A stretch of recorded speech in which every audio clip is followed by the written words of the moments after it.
Warriors play the Wizards tomorrow. And Matt, you are someone that has went through, I think, a lot of training camps. 14 training camps. What does this moment mean for the start of the NBA season through your personal lens?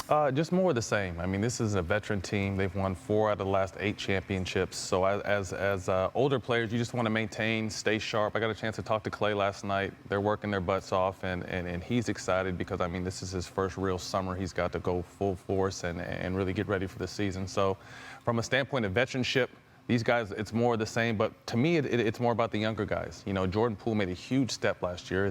What kind of step is he going to make this year? I think they're looking for Kuminga to make a big step this year. And then what are they going to get from Wiseman? You know, James Wiseman hasn't got to play much in the NBA or in college, but a lot of promise and potential here. So I think they really want to see what they're going to have and what kind of gains their young guys are coming in the season with.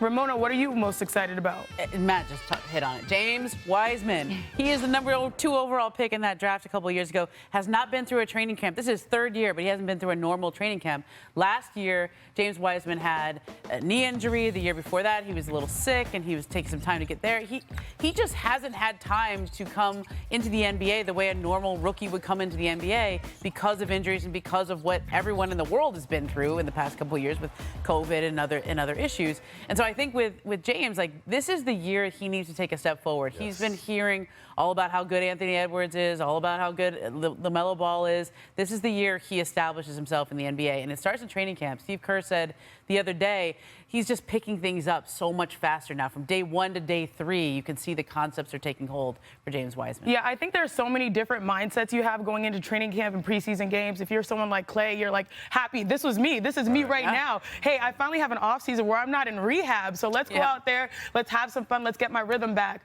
You have teams overall when you think about the Warriors being the defending champs. All right, let's maintain this chemistry, incorporate a few new pieces. But think about, like, the Wizards from that, perspective, in preseason training camps. They're going to want to set a standard of accountability, like, hey, I know this is a game, but we're going up against the defending champs. Let's, like, try to win this thing. You're conscious of so many different things to balance when you're put in this position. But, hey, I'm just happy because basketball is back, okay?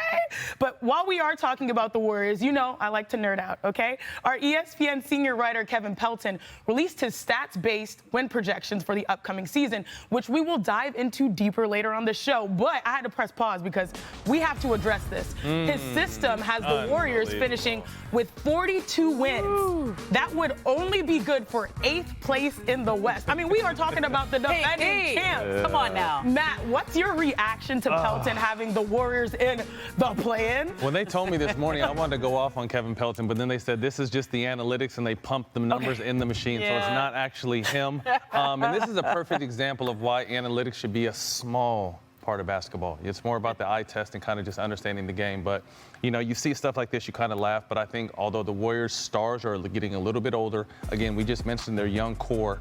Iguodala decided to come back for another year. Congratulations to my brother there. But this is his last year, by the way. He's like, it's going to be the last for This is still, incorporating the young core. You got to beat the champs to become the champs. And I still think they're a top 4 team in the NBA, no question. Well, look, last year his projections didn't have them much better than this. I think he had them worse. But that doesn't mean Kevin's system is great, but there's obviously some issues sometimes with how you build things on analytics and not just looking at the defending champs and saying, that's Steph Curry out there. They still have him.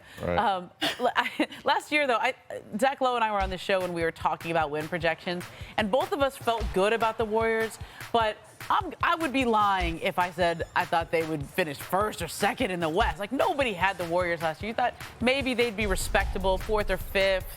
They were healthy again.